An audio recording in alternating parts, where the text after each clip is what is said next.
Hi, and welcome to episode 119 of the weekly Google Cloud Platform podcast. I'm Mark Mandel, and I'm here with my colleague, as always, Melanie Warwick. Melanie, how are you doing today? I'm doing good, Mark. How are you? And we have a special co-host with us today. We do have a very special co-host with us today. Sherol, how are you doing today? I'm doing great. Thanks for having me. Excellent. Thank you so much for joining us. We are talking to NVIDIA today, which is actually a really interesting discussion on our interview. Definitely. We're going to be getting into more of the details around GPUs and AI in our interview later on with Bryan. But before we do that, as always, we go into the cool things of the week, and we have a question of the week. And this week's question, we're going to, and this is part of the reason why Sherol's joining us today, we want to talk about GDC, the Game Developers Conference that is going on as we speak, and that you and Sherol will be attending. So we want to talk about what you guys find is exciting, and as veterans of GDC, what do y'all recommend to those who might be new or exploring it for the first time? But first, as always, we like to get into our cool things of the week. And one of the cool things of the week is that we have the V100s, which is the NVIDIA GPU, and that is coming to Google Cloud. That will be available in all the clouds, all the Google clouds. All the Google clouds. All the Google clouds, because there's a lot of Google clouds. Yeah, that's a lot of clouds. There's a lot of clouds. We have a lot of regions now. Awesome. I want to have a quick plug for a blog post written by one of our fellow DevRel members, Chris Broadfoot, here in San Francisco, also fellow Australian and guest on the podcast previously. Nice. There we go. He wrote a blog post talking about automatic serverless deployments with Google Cloud repositories and Container Builder. He has a great blog post talking through how you can build CI and CD pipelines using Cloud Functions, source repositories, Container Builder. It's actually really easy to do. I've done it for the CI pipeline for Gonez. It's actually kind of cool how much you can get done with just a few bits of JavaScript and some Cloud Builder scripts. Nice.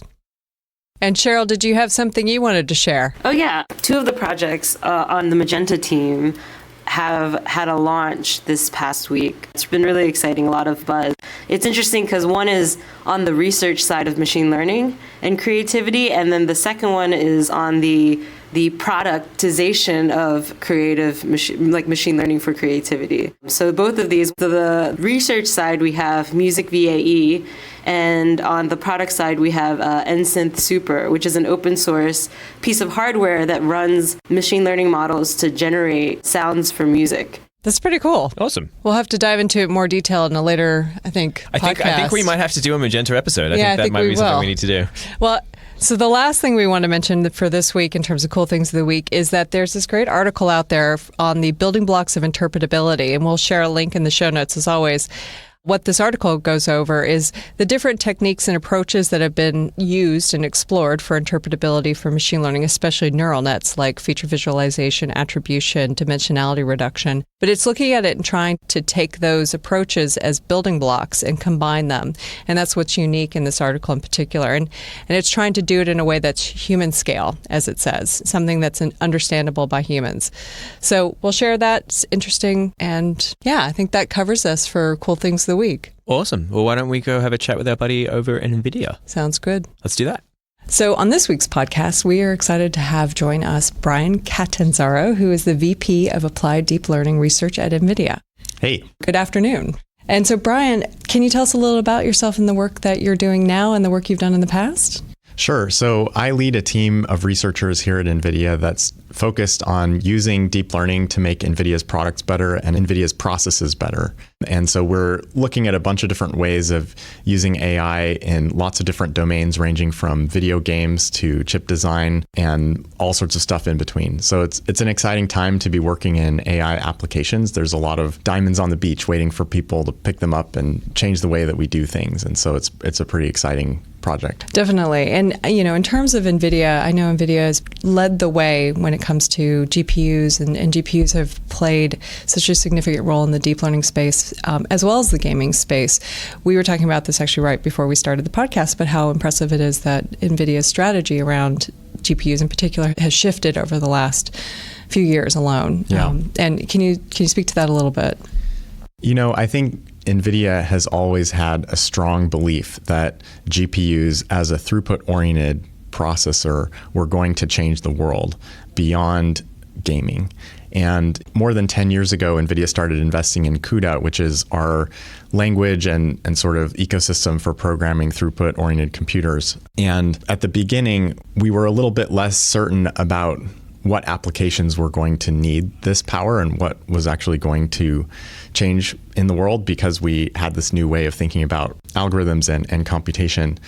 But I think the belief has been consistent and the focus has been there for a long time.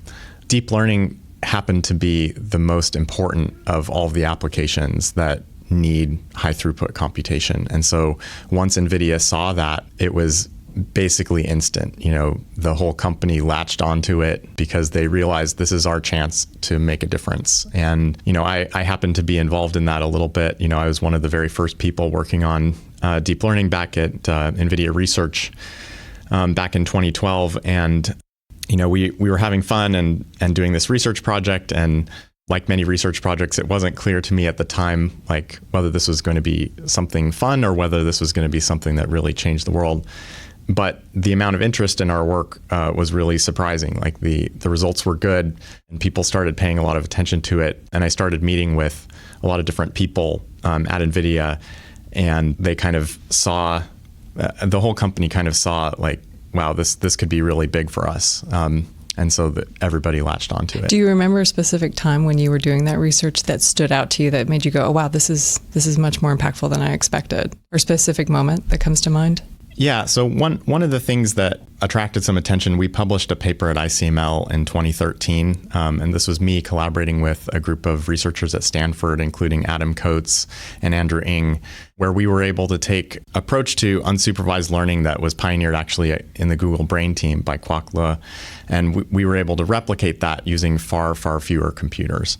So Kwok had published this paper in 2012, and he needed something like 1,000 nodes in order to train this model. And we were able to train the model with 3 nodes using GPUs and more efficient software that was kind of a little bit more HPC focused. And so we published this paper at ICML, and people were like, wow, this is really exciting because it democratizes the work. Yes. If it makes deep learning a thing that you can do on 3 nodes instead of 1,000, then the number of people that can start applying this technology to new problems just goes up dramatically.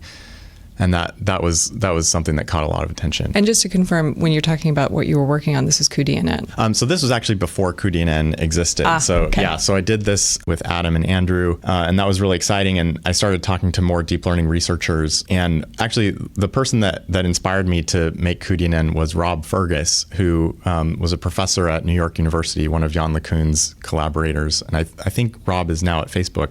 And Rob was like, look, we are doing all these convolutional models all the time, and we've written our own convolutions, but we think it's a lot of work to make them fast. And NVIDIA GPUs change all the time because, that's the primary way NVIDIA innovates is by making the architecture better. But then that means that the software needs to adapt to the new architecture. And so Rob was telling me, like, we're spending too much time working on these kernels. We think NVIDIA should make a library for it. And I thought, yeah, that's a great idea. So then I set about convincing the rest of NVIDIA that they should make this product. And it took a little bit of work. So while I was convincing them, I just started writing the code for a research prototype. And then as the conversations progressed, things got more concrete. And then finally, people kind of caught the vision and decided, yes, we should productize this. And that became cuDNN.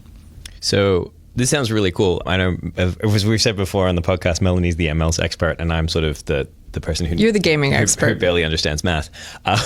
For those people who aren't as familiar with like this ecosystem, and maybe you're more like, doesn't NVIDIA make game cards for stuff? We do. Yeah. But like, how does that translate to doing, like, what is that pathway from, like, I have a graphics card, I thought it was just for graphics. Why is it also applicable, or how is it also applicable to doing what seems to be like intense mathematical calculations? When you draw a picture in a 3D game, you're essentially running a lot of programs that figure out what every pixel looks like. And over the years, those programs have gotten more complex, as you might expect, and also a lot more flexible.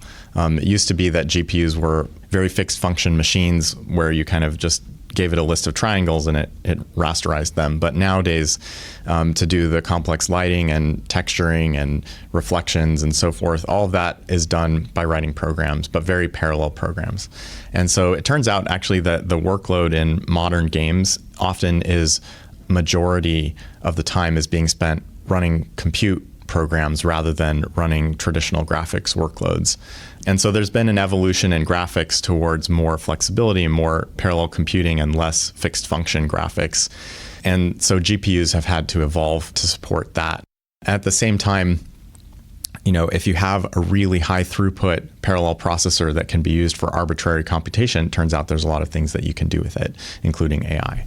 Well, and I'm curious, how did you even get involved with parallel processing, compute? What inspired you to go down this path to begin with? Yeah. When I was an undergrad, I did some internships at Intel, and I was working on circuit design, and I made some really, really fast circuits that were going to run at like 10 gigahertz. And this was for transistors that hadn't even been built yet. So we were kind of dreaming about the future and trying to build it. And we kept figuring out that the power consumption was going to be impossible. Like there was just no way that we were going to be able to make single-threaded computer that held on to the performance scaling trends that everyone expected. So I saw at Intel this realization that the world of computing in the future must become parallel.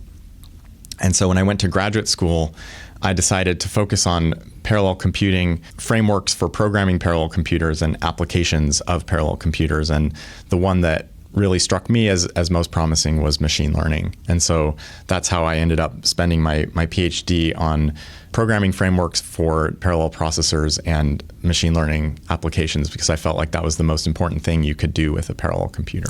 Nice. And then I know in terms of your background, you were here, you were working on cuDNN, and then you made a shift and you joined Baidu, and you were working on machine learning with Baidu, and then you've come back. That's right. What's led to that trajectory? Well, so I mentioned before that my kind of introduction to the world of deep learning happened with Andrew Ng and Adam Coates.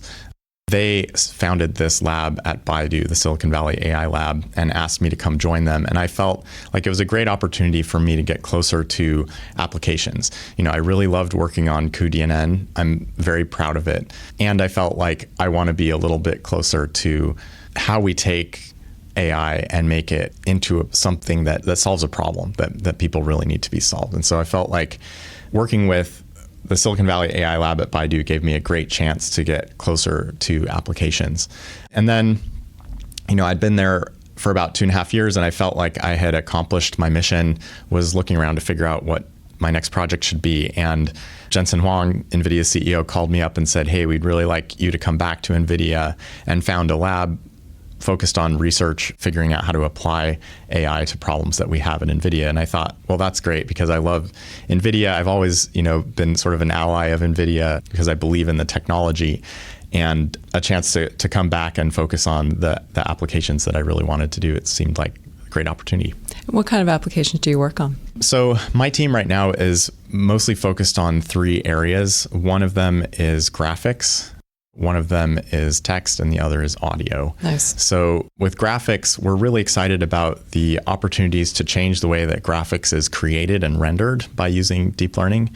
We have a paper actually in this year's CVPR that is about a generative model for creating graphics, photorealistic, high-resolution graphics, given very simplistic input images. And so the idea would be that we could create a new kind of graphics engine where the traditional graphics is actually doing very little work at all, and the majority of the graphics rendering is being done by a generative model. And the advantage of doing that would be that we believe it will be far cheaper to create virtual worlds, because in order to create a new world, we just need to train a new model rather than spend a lot of money with an army of artists that can, manually create all the textures and lighting that go into that environment. So we're pretty excited about that, and we feel like there's a lot of applications for AI in graphics. And so that's one of the things going on in my group. We're also working on some text problems. We're really inspired by this OpenAI paper doing unsupervised learning for text classification, specifically sentiment analysis, where you train a model to reconstruct a large text database character by character, and it turns out that in so doing, your model has to understand the meaning of the text, not just the characters in the text. And you can use that with just a little bit of labels to solve some really applied problems like sentiment analysis. And so we're working on stuff like that. And then in the audio space, right now we're working on some things related to speech and speech synthesis.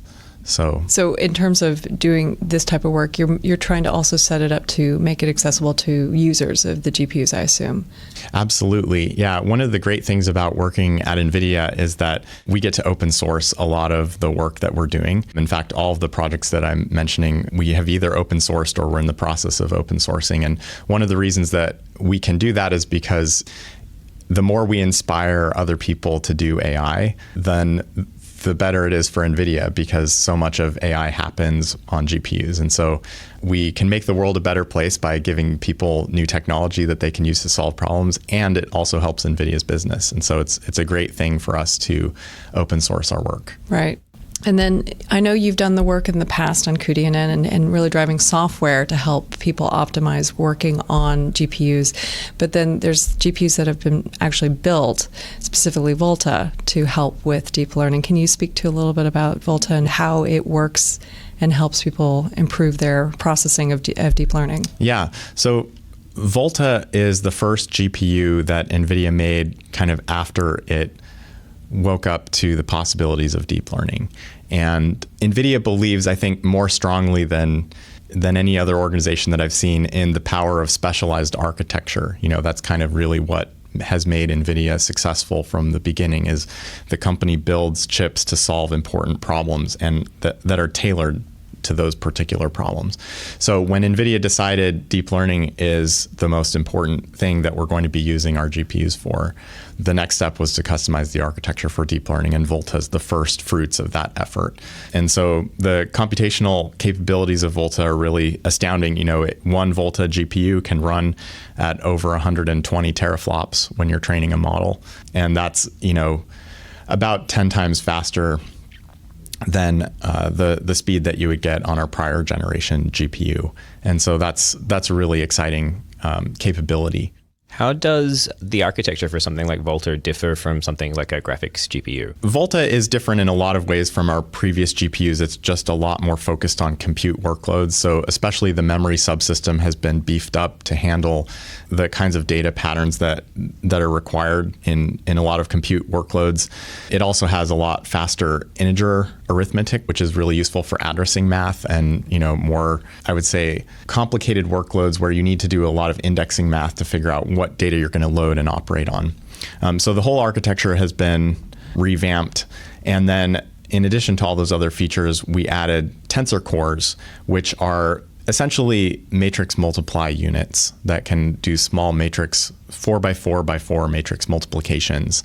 And the thing that's really great about Tensor Cores is that they dramatically reduce the energy cost of reading and writing the operands from the register file, because the majority of the work happens inside of this bigger, chunkier unit, and you don't have to be constantly reading and writing all the intermediate results to a register file. And so that dramatically reduces the energy that's required to do a matrix multiplication, which then makes the processor dramatically more efficient. Nice. So you mentioned about teraflops. Can you help, for those who might not understand teraflops, exaflops, explain a little bit more, I guess in layman's terms, what that means and what they can really conceptualize in terms of speed? Yeah. Well, it's hard actually for humans to understand these numbers because they're really big numbers. But so tera is 10 to the 12. So 120 teraflops, you know, that's some 120 trillion math operations per second, which is a lot. Yeah, that is a lot. And, you know, training a deep learning model can often require exaflops. So after tera comes peta, so that's 10 to the 15. And after peta comes exa, which is 10 to the 18. And so training a deep learning model routinely takes tens of exaflops. I like to point out that people often estimate the number of grains of sand on planet Earth at about 10 exagrains of sand. So if you're doing 10 exaflops, it's kind of like a multiplier, an add for every single grain of sand. And you do that every time you train a model. So it's extremely computationally intense. And it turns it around.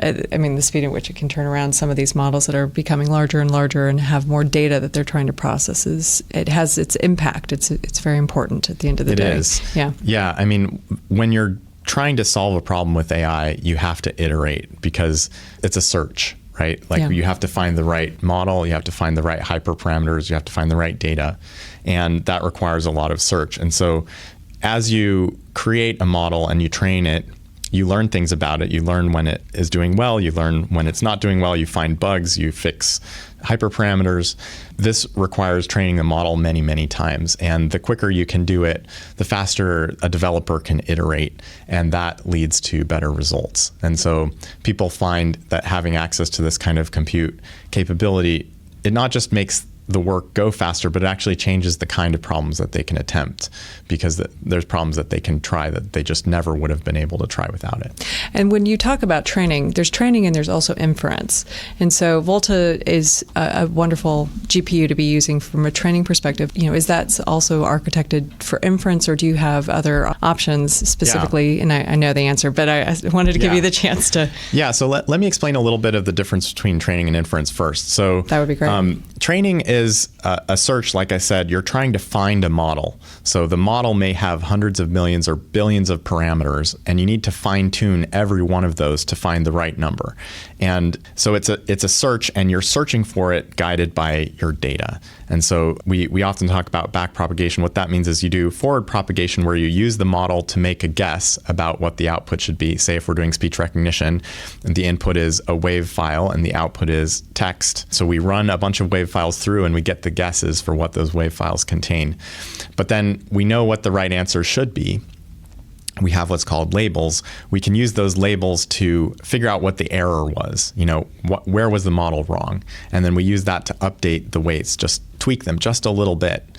And we do that, a million times or a billion times, right? And so through this process, it's kind of evolutionary. We search through this space to find a good model. So that's the training process.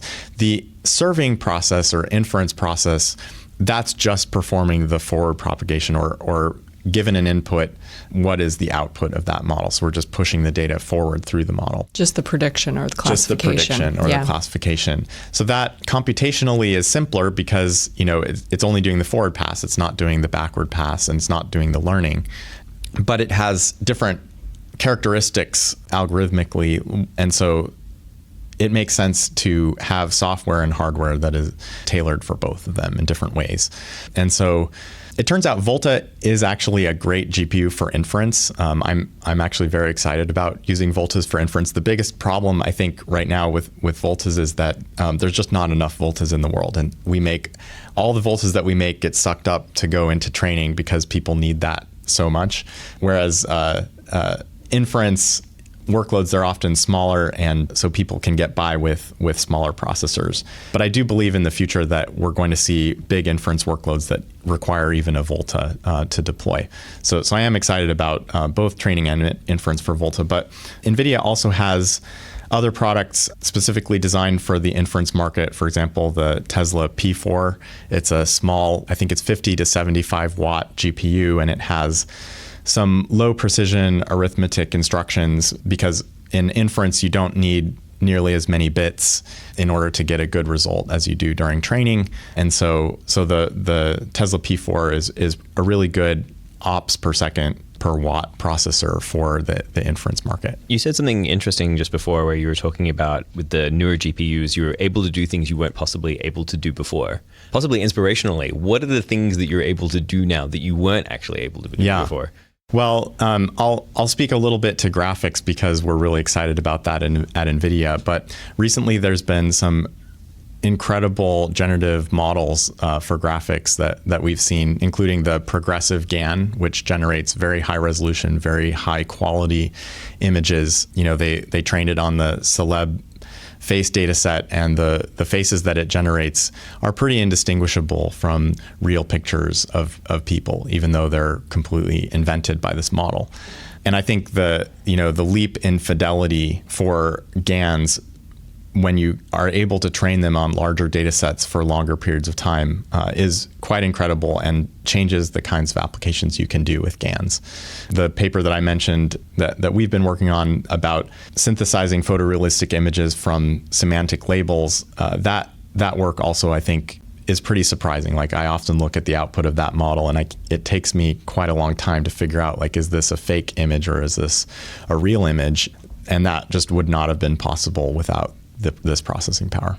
When I first met you, you were doing a presentation on parallelizing data for models versus parallelizing a model, and there was different methodologies in terms of how do you split out, especially if you're trying to do mass processing of deep learning model in particular. How do you break that out if you wanted to try to do distributed computing? What are your thoughts now in terms of distributed computing for deep learning? Do you see that as really a thing to do, or do you see just making these chips better? We need both. So the great thing about making the chip better is that it plugs into the software environment without disruption, or the disruption is much less. And so that allows people to smoothly move from one generation to the next and get performance improvements without having to do big changes to their code. And it also, there's an accessibility argument as well. A lot of people doing AI research are operating on a smaller scale. And so if we can make the small scale processing better and better, then that really helps accessibility and sort of democratizing this technology. And then for people that have the resources to use more processors to train a model, then being able to have the software scale to using many GPUs to train one model provides really compelling benefits. And so we need that as well. And we focus on both of those things at NVIDIA. Nice. You've mentioned a number of different groups in terms of their work and what's going on out there in the deep learning space and in machine learning. How much are you collaborating with other outside groups? How do you collaborate with, like OpenAI, Facebook, Google? NVIDIA collaborates with pretty much everyone. I think we work pretty hard on our relationships with research labs and academic labs and industrial labs. The way we collaborate, we like to basically help people solve problems. So people often come to us and say, we're having problems getting good efficiency with this particular model. Can you help us? And we'll look into it and realize, cuDNN is choosing the wrong implementation for this particular convolution in this particular case. So we can change the heuristic and make that more efficient, or we can maybe add a new implementation for one of those primitives that turns out can be a lot better fitted to the architecture. And so we're constantly iterating with researchers from all over the world about what their needs are and how we can make our products better. What are you most excited about in terms of where things are going with AI and machine learning? I'm really excited about applications. That's what I'm doing, for a living. I feel like there are just so many new ways of applying this technology to pretty much every field inside the world economy. We talk a lot about self-driving cars, and I'm very excited about self-driving cars. I think self-driving cars are one of the applications that are kind of on the vanguard of really changing the world. I'm really excited about never having to find a parking spot again. And building houses where all those parking lots are, that would be really great here in the Bay Area where there's not enough space. Yeah. So I think everybody's excited about self-driving cars, but I think that's just the beginning. I think every industry from agriculture to education to art, there's just going to be an explosion of applications of AI, and it's exciting to be part of that. And for those who are starting out wanting to get into, even just doing chip design or trying to get into parallel processing and deep learning, do you have any recommendations or any things that, you'd say, spend some time working on, or some resources that come to mind? Yeah. Well, let's see. There's a couple things on my mind right now. One of them, so I saw Google put out a class recently in sort of introduction to machine learning. I looked through that briefly. It looked pretty good. So that seems like an interesting thing to look at. NVIDIA also has something called the Deep Learning Institute, where we give tutorials to help people get hands-on experience training models and using deep learning frameworks. I think that has been pretty interesting for some people. I'm also a fan of some of these online education programs. For example, I work with Udacity. Udacity has some great nano degrees in AI that I think people can get a lot of value from going through. And then I guess the two other things that also come to mind are open source. So there's just so much out there. If you search on the open source on GitHub, you can find implementations of all sorts of really amazing deep learning models, and you can download them for free and just start playing around with them. You don't even need to build a machine that has a GPU in it. You can use a cloud service like the Google Cloud, and nice, thank you. And you can get started really easy, right? You don't have to invest a whole bunch to jump in. And then I guess the last thing that I wanted to mention also, I feel like I'm advertising for Google here, but it is actually a really good thing, is Kaggle. So Kaggle is this online competition where people can try to solve real problems using AI. And as somebody that's always looking for talent to come help us apply AI to new problems, when I see a resume with somebody that's been competitive in Kaggle, I feel like, wow, this is a person who is excited about jumping in to solve problems and is very hands-on. And I think Kaggle is a great way to learn practical skills about applying AI. Awesome. I'll ask one question before we end up wrapping up. As someone who's been involved, especially on like the computational side of things for such a long period and seen the history, I'm curious to hear about what's been the most surprising thing for you, or the most surprising application you've seen come out of this stuff, or maybe even the most interesting or weird or wacky. Well, one of the most surprising and weird and wacky papers that I saw recently was this one called the Deep Image Prior. Basically what they're doing is, instead of training a deep learning model on like 1 million images, they train a deep learning model on 1 image. And this is a super crazy idea, but the results are actually kind of compelling, that they're able to do some tasks like image completion. Like imagine that you have like a part of the image that's damaged and you want to repair it. They're able to fill in that image by training a deep learning model just on that very single image all by itself. I thought that was pretty crazy. I think there's a ton of interesting applications in agriculture. I remember this blog post from Google actually about the cucumber sorting. Yep. Do you guys remember that? I think that was one of our colleagues put that one together, actually. Yeah. I love that blog post. I always reference it because it was very surprising to me that I don't know too many cucumber farmers, so my image of them is maybe a little wrong, but I just wouldn't imagine a cucumber farmer picking up TensorFlow and training a model to solve like a problem that they had on their farm. And I thought that was really cool. Agreed. That was definitely a fun one. Well, as Mark was mentioning, I know we're getting short on time, but was there anything else that you wanted to touch on or cover before we let you go? Yeah, I guess one of the things that I think is really important in the advancement of AI is the software environment. Maybe that's obvious to say, but we still have a lot of work to do to make it better. And the environments that we have now represent a huge amount of investment, and I think sometimes we take them for granted. But I just wanted to sort of highlight that as we progress forward, there's a lot of different ways of increasing compute capacity for deep learning and for AI. And I think that it's important for all of us to remember that it has to sort of connect all the way to the developers. And the way that happens is through the frameworks. And so I wanted to kind of give a shout out to all the people that are building TensorFlow and PyTorch and all the frameworks that people use to train and deploy these models, because I think that software stack is incredibly important and it's changing rapidly. And I think we're going to see a lot of advancements there that make deep learning available for even more applications. Nice. Well, Bryan, thank you again for joining us. We really appreciate it. Great. It's been fun. Thanks. All right. Well, thank you again, Bryan. That was great to talk to you about what's going on at NVIDIA and what kind of research your group is doing.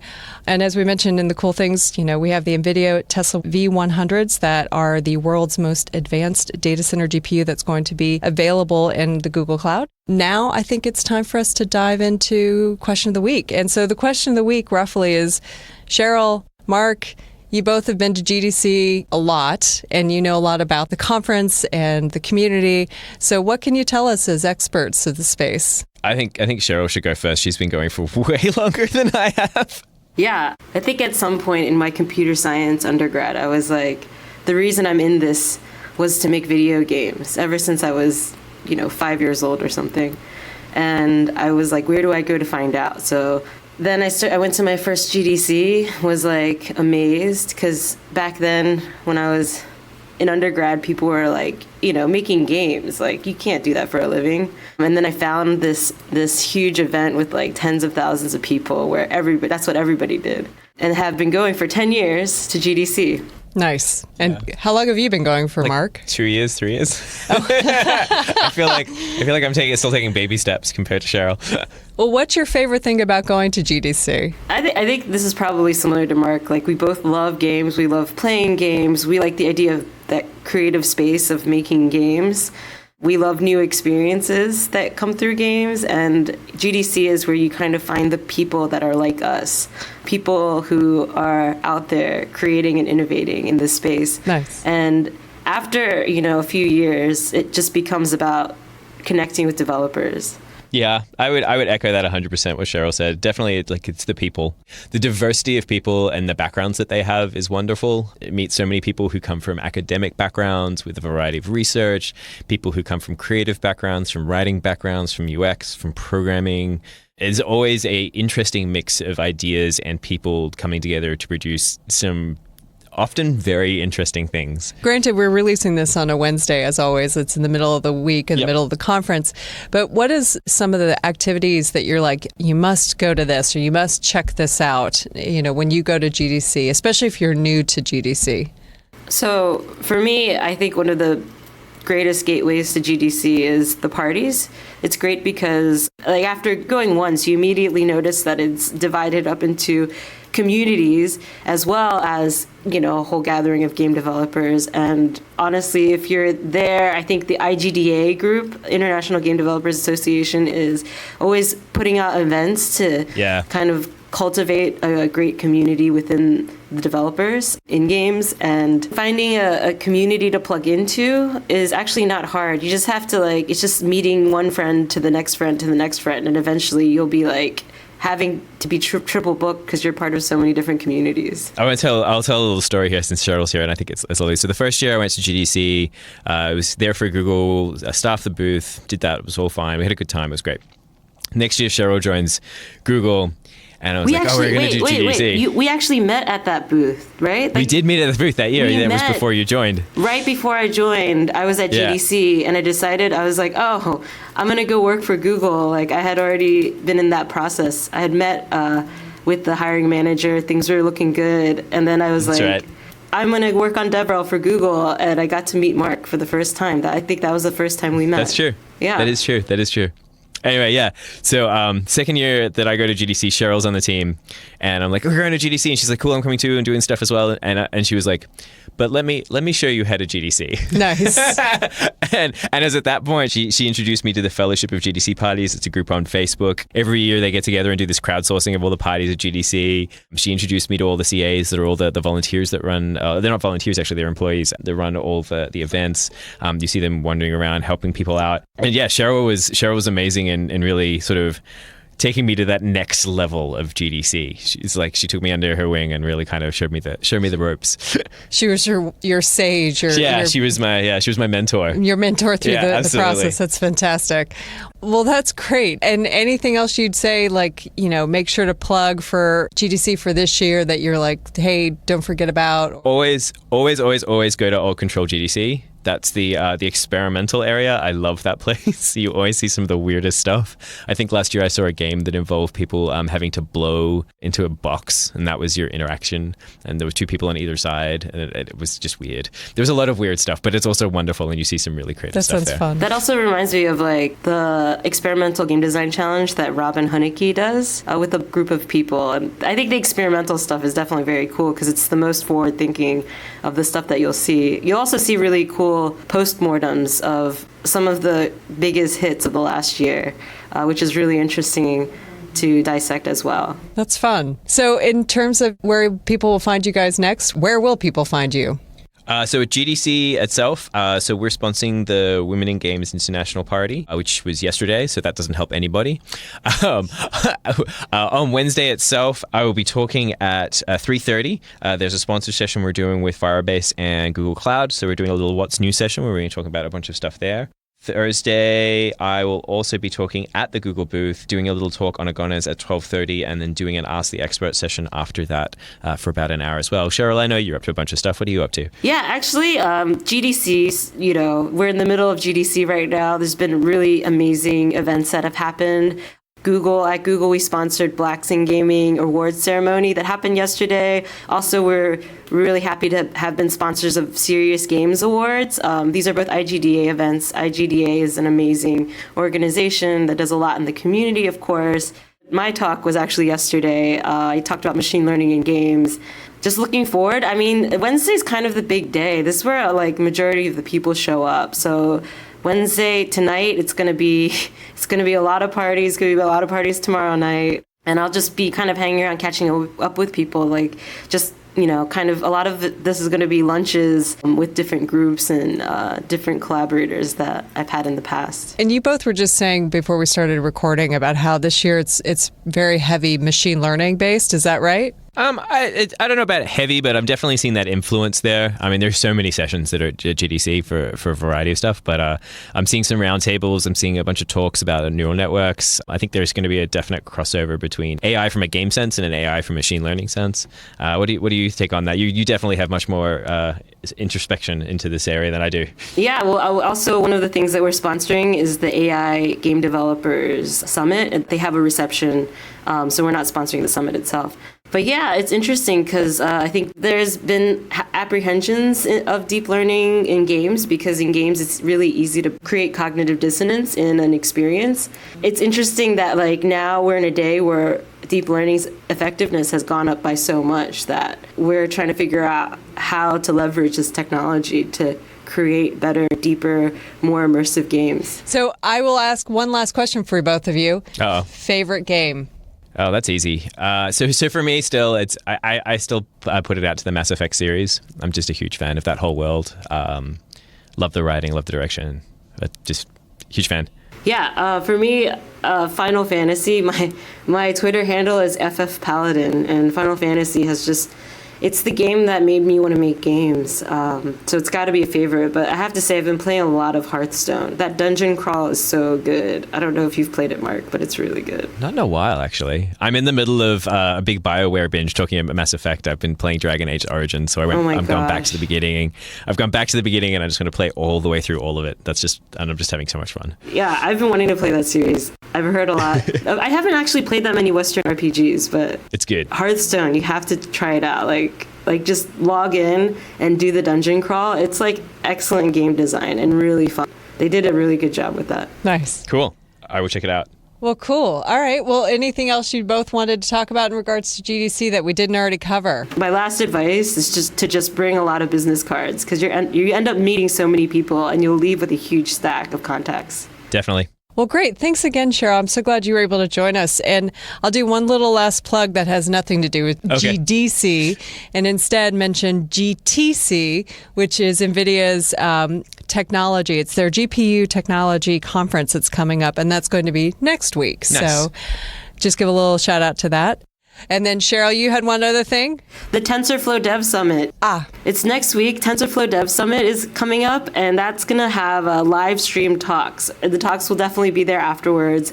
I'm actually speaking about machine learning research and creativity, so definitely check that out as well. Thanks for covering it.